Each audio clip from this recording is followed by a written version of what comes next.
Hi, this is Val Hart, the real Dr. Dolittle, and you know animals come into your life for a reason, right? They're not just there by accident.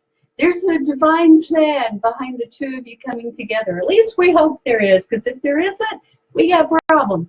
But I don't think that's probably true for you, and if it is, we should figure it out. But you know, here's the thing.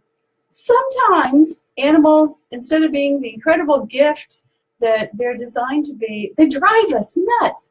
We have performance and behavior problems, or training issues. They get sick. Oh my God, they're in pain. They're confused. They're acting out.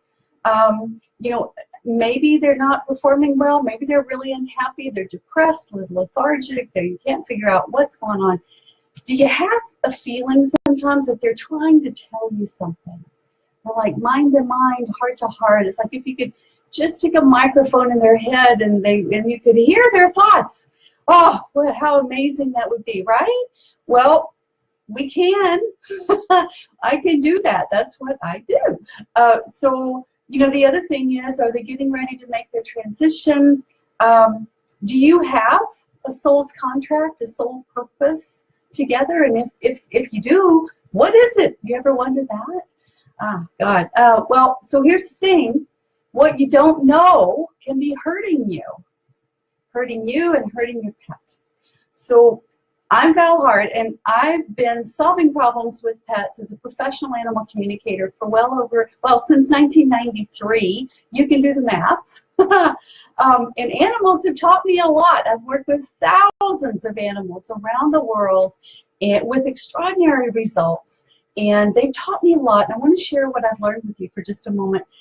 For instance, where do problems with pets really come from? Have you ever thought about that? You know, I say there's two reasons. Either because you've not been listening to them, you didn't take the time to talk and have that heart-to-heart, mind-to-mind conversation to clear the air, or to address concerns, or to have a team player meeting, you know, a committee meeting, so that we are all on the same page. You didn't do that. It's like you're imposing your will on theirs, they're pushing back or resisting, whatever, something like that. Or, let's see, what's the other part?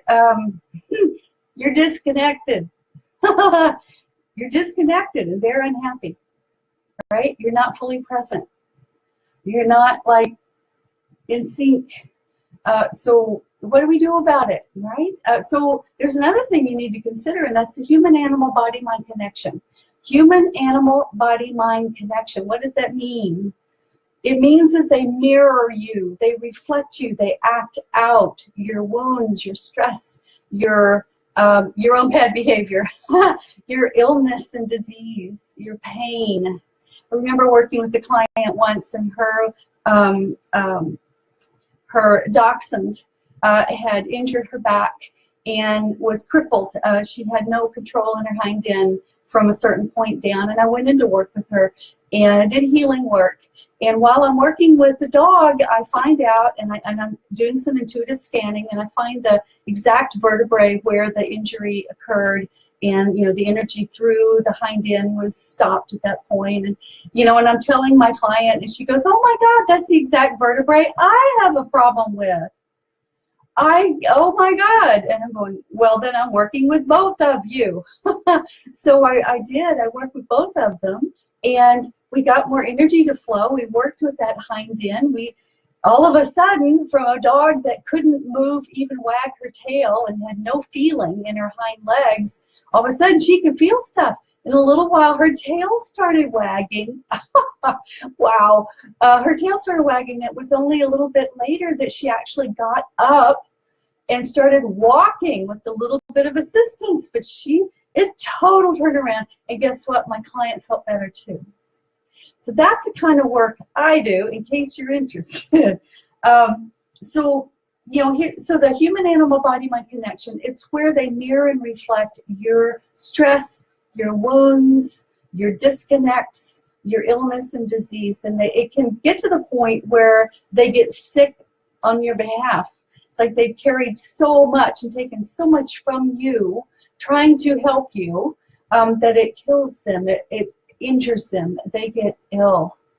I hate it when that happens. And until we unravel the rather complicated energetic knot and sort out whose is whose, whose stuff is whose, and take responsibility for it, and to get the right support, then you just keep getting caught in that tangled web. So you have to remember that. It's really important. We always have to do our inner work. When our animals act out, we have to do our inner work to see if it's a reflection of something we're avoiding or putting off, procrastinating, or just tolerating, or that's making us really unhappy. And our animals, they are not okay with that. They want you to be the best you can be, the very best version of yourself possible. They want you to live a fulfilling life. They want to love you. They want your love to be available for yourself as well as for them and the others in your life. So does any of this resonate with you? Okay, so just tune in and see if you get it, and some people don't get it. It's okay. But what I want to tell you today is that not all animal communicators are created equally.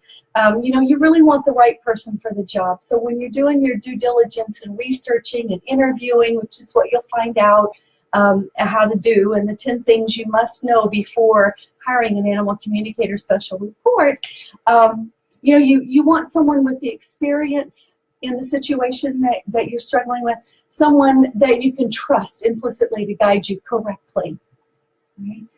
So for a little bit about me, just so to introduce myself, my specialty is solving problems with pets. I created the HEART system. It's a 5-step process for solving problems with pets. It works with every pet, every time. Because I'm not here just to intuit what your pet is thinking. I'm here, and then not giving you any help to solve it. I'm here to go for the deeper truth, the breakthrough epiphany moment, the place where your life changes, right? That's what I love. That's where I'm coming from. And so, that attitude adjustment, that little hinge that opens the huge doors, that's what I love. So if you're curious about my work, and if you're thinking maybe you want me to talk to your pet and let me tell you what color their food dish is, or what their favorite game or toy is, I'm really not the right communicator for you. That's not what I'm interested in. I'm interested in telling you what to do to improve your life. I'm interested in deep physical, emotional, mental, spiritual understanding, healing, growth, evolvement for people and pets. That's what floats my boat. That's what turns me on. That's what I love to do. I live to do that. So intuitive medical scanning, improving behavior and performance, coaching you through training problems. Let's see, what else? If it's their time to go, I'm going to be there with you, holding your hand, holding their paw, guiding them through to the other side, and then I'm going to reconnect you so that you know beyond any doubt that you're okay. And if it's their time to come back to you, then oh my God, let's have a party. Let's find them and let's get you back together if that's the right thing to do. All right, so what do you want to have happen with your pet? What do you want to have happen with your animals? Thank you for listening. I hope you have a great day. I love you.